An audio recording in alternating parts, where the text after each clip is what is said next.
नमस्कार मित्रांनो, स्वागत आहे तुमचं तुमच्या लाडक्या मित्राच्या यूट्यूब चॅनल क्रिकेट मराठीवर। मित्रांनो, हा चॅनल आपण नवीन सुरू केलेला आहे। या चॅनलवर आपण क्रिकेटबद्दल मराठीतून माहिती, ड्रीम 11 बद्दल मराठीतून माहिती देण्याचा प्रयत्न करत आहोत। तरी सर्वांनी अजूनही हा यूट्यूब चॅनल सबस्क्राईब केला नसेल तर यूट्यूब चॅनलला सबस्क्राईब करा। त्या ग्राउंडवर शिव्या, त्याच ग्राउंडवरती प्रेम, खरा डॉन हार्दिक पंड्याच। मित्रांनो, भारताने 29 जून रोजी वर्ल्ड कप जिंकला। हा वर्ल्ड कप वेस्ट इंडिजमध्ये होता। तर त्या world cup फायनलचे hero Hardik Pandya, Jasprit Bumrah, Virat Kohli हे होते। आणि भारताची मुंबईत आल्यावर इंडियाची टीम आपल्या मायदेशी परतल्यावर मुंबईत आल्यावर त्यांचे जंगी स्वागत झाले। मरीन ड्राईव्हवर खूप गच्च लोकांची गर्दी झाली होती आणि मरीन ड्राईव्हमधून वानखेडे स्टेडियमवर ते आले। तर मरीन ड्राईव्हवर देखील लोक हार्दिक पांड्याची गर्जना करत होते। तर मित्रांनो, मुंबई इंडियन्सचा कर्णधार यावर्षी हार्दिक पांड्याला केले होते। मुंबई इंडियन्सच्या मॅनेजमेंटमध्ये गुजरात टायटन्सकडून हार्दिक पांड्याला विकत घेऊन ट्रेड करून मुंबई इंडियन्सचा कर्णधार यावर्षी हार्दिक पांड्याला केले होते, जो Rohit Sharma world cup winning टीमचा कॅप्टन होता आणि ज्याने मुंबई इंडियन्सला 5 IPLच्या ट्रॉफ्या जिंकून दिल्या होत्या। त्या कर्णधाराला हटवून मुंबई इंडियन्सने हार्दिक पांड्याला कर्णधारपद केले होते। त्यांनी भविष्याचा विचार करून हा निर्णय घेतला होता, परंतु तो निर्णय मुंबई इंडियन्सचे खेळाडू आणि मुंबई इंडियन्सचे फॅन्स जे समर्थक आहेत त्यांना मान्य नव्हता आणि ते हार्दिक पांड्याला बू करत होते, हार्दिक पांड्याला सपोर्ट करत नव्हते। तर एके दिवशी गुजरातच्या ग्राउंडवरती एक कुत्रा मैदानात धावत होता। तर त्या कुत्र्याला देखील लोक हार्दिक म्हणून चिडवत होते। तर हार्दिक पांड्याला लोक खूप नावे ठेवत होते।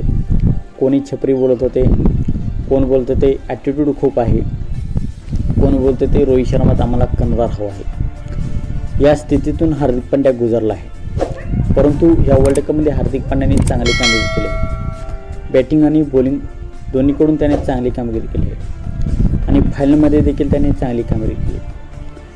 16व्या ओव्हरात साऊथ आफ्रिकेला जेव्हा 24 बॉलमध्ये 26 धावांची गरज होती, तेव्हा हार्दिक पांड्याने हेनरी क्लासेनला आउट केले, बाद केली आणि सामन्याला काढणी दिली। तेथून सामनाच फिरला।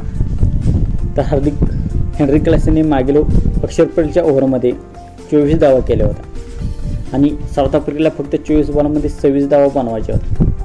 ते या जनरेशनसाठी खूप कठीण आहे, परंतु हार्दिक पांड्याने हेनरी क्लासेनला बाद केले आणि नंतर फक्त डेव्हिड मिलरच उरला होता आणि शेवटच्या षटकात 6 बॉलमध्ये 16 धावा करायच्या होत्या साऊथ आफ्रिकेला जिंकण्यासाठी।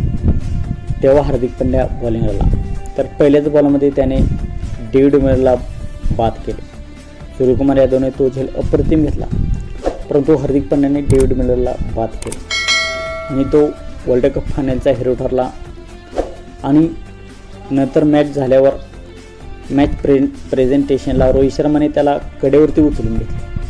तेव्हा हार्दिक पांड्या खूप भावूक झाला होता। त्याच्या डोळ्यातून आनंद अश्रू येत होते आणि रोहित शर्माने त्याच्या गालावरती किस घेतला आणि रोहित शर्मा वानखेडे स्टेडियमवर जेव्हा स्वागत झाले, त्यांचे मरीन ड्राईव्हवरून वानखेडे स्टेडियमवर आल्यावर स्वागत झाले, तेव्हा रोहित शर्मा बोलताना हार्दिक पांड्याच्या शेवटच्या ओव्हर्सबद्दल तो कौतुक करत होता।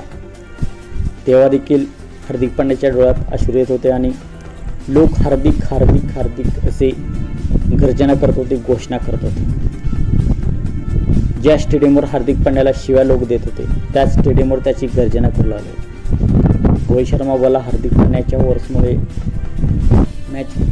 हार्दिक पांड्याने हेनरी क्लासेनला बाद केले, तेव्हा मॅच फिरली तेव्हा लोक हार्दिक असा जयघोष करू लागले। हार्दिक पांड्याने उठून त्या लोकांना हाय केले।